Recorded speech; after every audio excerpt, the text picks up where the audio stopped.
auditeurs de Sachez ma dañuy ñëw si beneen dossier aussi mooy kàddu gi nga xam ni itam moom la Moustapha Ndiaye daal yëkki le porte-parole du gouvernement jëmale ko si ki nga xam ne que moo di Mamadou Moustapha ba que ni da nga ko daal di fàtt si lu jéggi dayoo si ay période aussi yu xaw a métti concrètement ay kàddoom mu daal di ko yëkki. Alors, est-ce que vous avez ce propos venant justement d'un porte-parole du gouvernement? C'est une question fermée ou c'est une question ouverte? C'est une question ouverte. Ah, très bien. Si c'est une question fermée, moi, je ne m'attendais pas à des propos venant du ministère, porte-parole du gouvernement. Okay. Maintenant, si c'est une question ouverte, on peut débattre. Voilà. D'abord, c'est gênant. C'est une question aussi d'éducation et de culture. Parce que nous, sur nos réew ak sunu éducation maye ñu sax ñuy wax ci nit ku génn àdduna. waaw parce que ñun même si suñu diine nit su génnee àdduna. dañ lay wax soo mënul wax ci moom lu rafet abstiens-toi. boo ko mënta ñaanal abstiens-toi donc dañ koy ñaanal yàlla xaar ko àjjana ci weeru koor gi yàlla ko yàlla xaare àjjana ñam fa fekk aussi yàlla xaare leen àjjana ñaka fa fekk aussi yàlla def seen kaw yërmande surtout ci weer wi maintenant du woon nit ku anonyme aussi parce que dafa nekkoon ministre bokkoon ci ñi nga xam ne ay commis de l'administration sénégalaise lañ parce qu'il a eu tout la formation ci réew yoo xamante ni ci lañ nekk comprenez maintenant mu faatu donc Moustapha Sarré ministre yëkkati ay kaddu et puis kaddu yi indi sujet à polémique maintenant xam nga le procureur de la République a fait un communiqué le 10 novembre 2024 je ne sais pas si vous avez le communiqué mais dans le communiqué le procureur de la République si vous vous rappelez dañu arrêté woon dañu denc biñ ko waroon denc parce que procureur dafa waxoon dañu soxla def ay autopsie pour saytu parce que dafa am benn phrase boo xam ne moom moo attiré woon sama attention là où il disait que c'est pas une mort naturelle en fait donc le procureur avait émis cette hypothèse que c'était pas une mort naturelle maintenant en bon français procureur suy communiqué dafay junju du ñëw rek dugg ci biir il va pas venir directement dans le fond donc moom c'est une phrase c'est un texte liminaire parce que c'est destiné au public. Okay. Mais il faut savoir lire entre les lignes. Quand le procureur dit que la mort n'est pas naturelle, qu'est-ce que ça signifie alors? Si une mort n'est pas naturelle, ça suppose qu'il y ait autre chose. Maintenant, ça, c'est à la justice d'apporter des réponses par rapport aux interrogations. Justice, moo ko war a déterminer. Mais pour moi, Moustapha Sarré, porte-parole du gouvernement, warul woon toog di paaka kenn du ko jiitu ci mbaram beneen bi dafa am benn fonction bu muy occupé c'est une fonction très sensible. Okay. Parce que lui il est le ministre porte-parole du gouvernement. Comme c'est le porte-parole du gouvernement on l'attend plus sur la communication institutionnelle et non sur la communication politique. Okay. Je m'explique. Moustapha Sarré depuis qu'il est ministre toog naa fii ak yow mu félicité ko parce que conseil des ministres day ñëw mu faram fàcc ko jox ko beneen dimension au lieu que ñu yem ci communiquer mu ngi def ay efforts et puis c'est un homme politique on peut pas lui empêcher de faire la politique parce que politique moo tax ñu xam ko politique moo tax mu am cër bi mais dañu nekk ci réew moo xam ne les gens dañuy def de l'amalgame. On a un problème pour faire la différence entre le personnage et la personne. Parce qu'il a une double casquette. Okay. Non seulement il a été dans une organisation politique, mais en même temps il est porte-parole du gouvernement. Donc c'est des postes qui sont très sensibles. Okay. Donc comme il est porte-parole du gouvernement, il devrait éviter de glisser dans un autre terrain que de la communication institutionnelle. Parce que là, pour moi, en 2 fois, dugg na ci ay communication yoo xam ne moom parce que su waxee rek duñ dégg waxam dañuy jàpp ni gouvernement bi moo wax te ñëpp xam nañu waaw te ñëpp xam nañu waxeewul ci turu gouvernement mais comme dañu nekk ci réew moo xam ni am na ñoo xam ne ils vont créer ay polémiques. Okay. Faire de la manipulation parce que contexte bi mu ko waxee il était allé dans une organisation politique te loolu moom moo tax quoi voilà. Alors, l'autre aussi, on a dit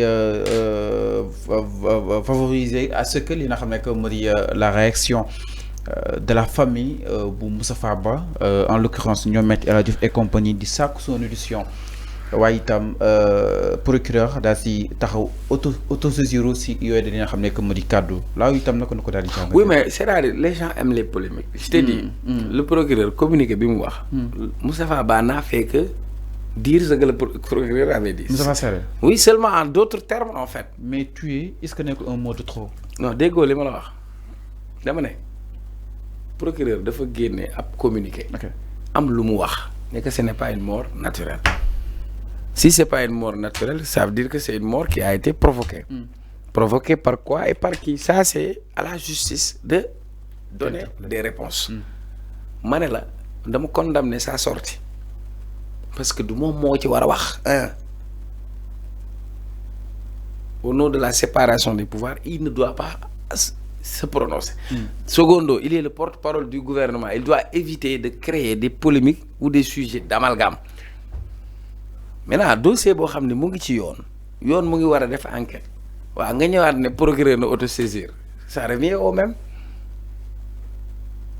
parce que avocat yi nee neen du ñàkk ni Moustapha Sarré am na lu mu si xam. woo ma ne xanaa déggoo li mu la wax dama xool communiqué procureur bi c'est-à-dire procureur bi daa junju mais kii daa ñëw jaar ci digg bi loolu la rek ñoo bëgg ay polémique rek.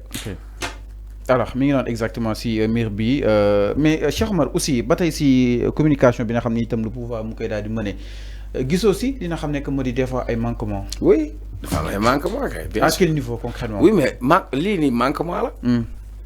je dit non. on aime remuer le couteau dans la plaie. c'est un manquement là parce que moom ministre porte-parole maa la koy wax xam nga sëñ Bass Abdou Khadre.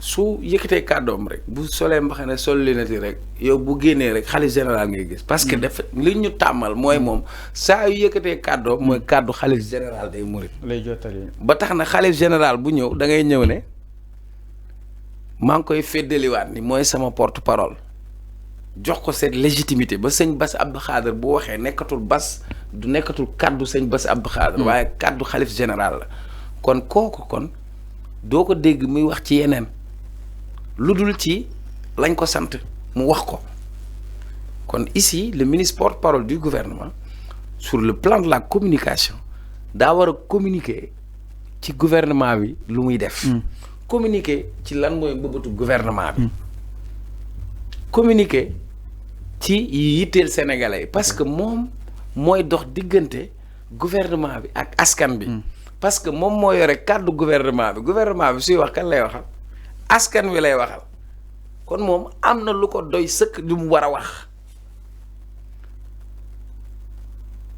au lieu que Aziz Ndiaye di génn di wax ne dund bi am na lu ci wàññeeku ministre bi moo waroon a génn wax loolu xam nga quand tu es ministre porte-parole du gouvernement da ngay synthétiser tu dois avoir l'esprit synthétique xam nga la mooy synthétiser da ngay dem différents ministères yëpp seen communication dafay jaar ci yow nga dajale yëpp yow yaa war a gën a xam lépp parce que yow yaay croix de retransmission donc c'est des manquements et beneen manquement bi c'est humain parce que diggante summi benn yére sol beneen yére yaram mu neen xaj na ci donc c'est vrai wolof laa la laax y a une phase de transition parce que ñoom dañu jóge ci opposition nekk ci combat politique pendant presque 10 ans ñu ngi guerre di xeex 5 ans yu mujj yi tëjum kaso moo ci am ñii ñu dóor leen ci ñii ñu dàq leen seen liggéey xam nga psychose boobu yëpp ñu dugg ci kaso dañoo génn kaso taf 10 jours ñu exercer pouvoir donc ils n'ont pas eu le temps de se préparer à l'exercice ça c'est un mais beneen bi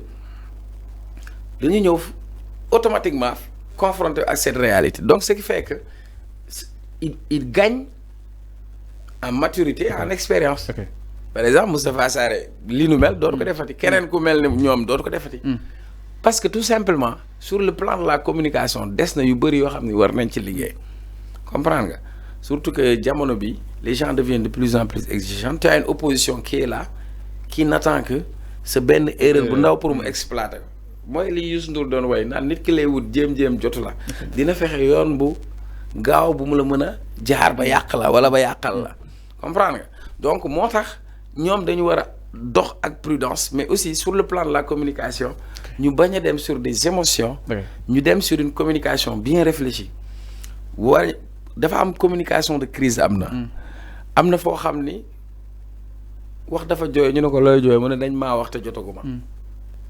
parce que booy communiquer war nga xam kan ngay waxal. lan moo tax ngay communiquer sa objectif lan la. nan nga koy waxee war nga dem ba jéem a comprendre yow nan lañ la war a déggee mais mënuñu communiquer à tout va. comprenez parfois sax tu as du mal à cerner parce que même pour nga communiquer ci benn affaire il faut nga maîtriser ko d'abord.